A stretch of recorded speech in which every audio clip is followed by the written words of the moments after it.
ഈശോ മിശിഹായ്ക്ക് സ്തുതിയായിരിക്കട്ടെ. ഇന്നത്തെ സുവിശേഷം വിശുദ്ധ മത്തായിയുടെ സുവിശേഷം 12-ാം അധ്യായം 46 മുതലുള്ള തിരുവചനങ്ങളാണ്. ഈ സുവിശേഷ ഭാഗത്ത് പറയുന്നത് ഈശോയുടെ അമ്മയും സഹോദരരും ഈശോയെ കാണാൻ വന്ന സാഹചര്യത്തെക്കുറിച്ചാണ്. എൻ്റെ ലൈഫിലുണ്ടായ ഒരു കാര്യം ഞാൻ പറയാം. ഞാൻ ഈ സന്യാസ പരിശീലന കാലഘട്ടത്തിൽ നോവിഷ്യേറ്റ് കാലഘട്ടത്തിലായിരിക്കുന്ന സമയത്ത് എന്നെ കാണാനായിട്ട് എൻ്റെ കസിൻ അച്ഛൻ അവിടെ വന്നു. അപ്പോൾ ആ സമയത്ത് നമ്മളെ അങ്ങനെ എല്ലാവരെയും കാണിക്കില്ല, പ്രത്യേക പെർമിഷനോട് കൂടിയേ കാണിക്കുള്ളൂ. അപ്പം എൻ്റെ മിസ്ട്രസ് എന്നെ കാണാനായിട്ട് ഇങ്ങനെ ഒരാൾ വന്നിട്ടുണ്ട് എന്ന് പറഞ്ഞു വിട്ടു. റെഡി ആയിട്ട് പാർലറിലേക്ക് വരാൻ പറഞ്ഞു. ഞാൻ അങ്ങനെ പാർലറിലേക്ക് വന്നു.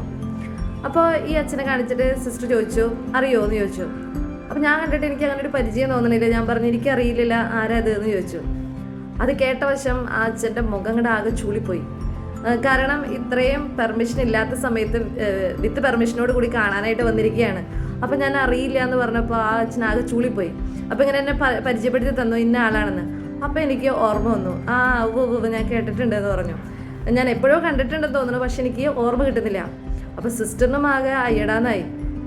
അങ്ങനെ ഞങ്ങൾ കുറച്ചൊക്കെ സംസാരിച്ച് അങ്ങനെ നോവിഷ്യേറ്റ് കാലഘട്ടമാണല്ലോ, അപ്പം അങ്ങനെ അവസാനിപ്പിച്ച് പോയി.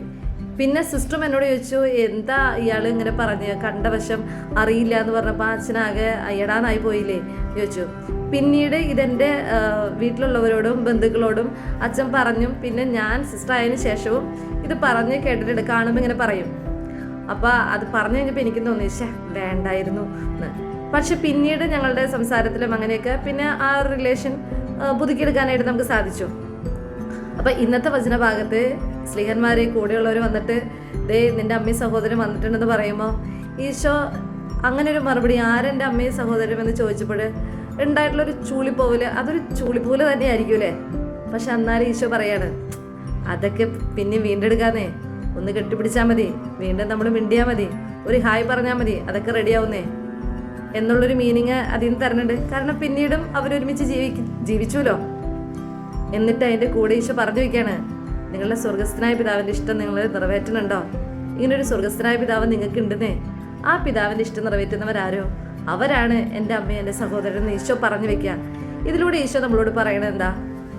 നമ്മൾ അനുദിനം ജീവിക്കുമ്പോഴേ നമ്മുടെ വീട്ടിലുള്ളവരുടെ ഇഷ്ടം നിറവേറ്റാൻ, അല്ലെങ്കിൽ നമ്മുടെ തിക് ഫ്രണ്ട്സിൻ്റെ ഇഷ്ടം എന്താണോ അവരെങ്ങനെയൊക്കെ സ്നേഹിക്കാം, അവളെങ്ങനെയൊക്കെ സ്നേഹിപ്പിക്കാം എന്നൊക്കെ ആഗ്രഹിക്കുന്നവരും തേടുന്നവരാണ് നമ്മളൊക്കെ.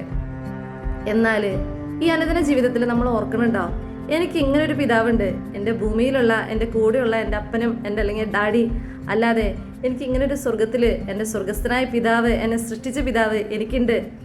അവന് കുറച്ചൊക്കെ ഇഷ്ടങ്ങളുണ്ടെന്നേ, എൻ്റെ അപ്പന് കുറച്ചൊക്കെ ഇഷ്ടങ്ങളുണ്ട്. അങ്ങനെ ഞാൻ ഓരോ ദിവസവും ജീവിക്കുമ്പോൾ അങ്ങനെ ഒരു ചിന്ത എന്നിൽ വരുന്നുണ്ടോ? ഈ പിതാവിൻ്റെ ഇഷ്ടം ഞാൻ എപ്പോഴെങ്കിലും നിറവേറ്റുന്നുണ്ടോ എന്ന് ഞാൻ ചിന്തിക്കുന്നുണ്ടോ എന്നാണ് ഈ വചനഭാഗത്ത് പറഞ്ഞു വെക്കുന്നത്. അപ്പോൾ നമുക്ക് ഇന്നേതിനെ ചിന്തിക്കാം, എനിക്കിങ്ങനെ ഒരു സ്വർഗസ്ഥനായ പിതാവുണ്ട്. ആ പിതാവിൻ്റെ ഇഷ്ടം ഞാൻ ജീവിക്കുമ്പോൾ നിറവേറ്റാനായിട്ട് ശ്രദ്ധിക്കുന്നുണ്ടോ? അതിനെക്കുറിച്ച് എപ്പോഴെങ്കിലും ചിന്ത എൻ്റെ ഉള്ളിൽ വരണുണ്ടോ എന്ന് ഇന്നത്തെ വചനത്തിലൂടെ നമുക്കൊന്ന് ധ്യാനിക്കാം. ഇന്നത്തെ ദിവസം അതിനായിട്ട് പരിശ്രമിക്കാം. എല്ലാവരെയും ദൈവം സമൃദ്ധമായി അനുഗ്രഹിക്കട്ടെ.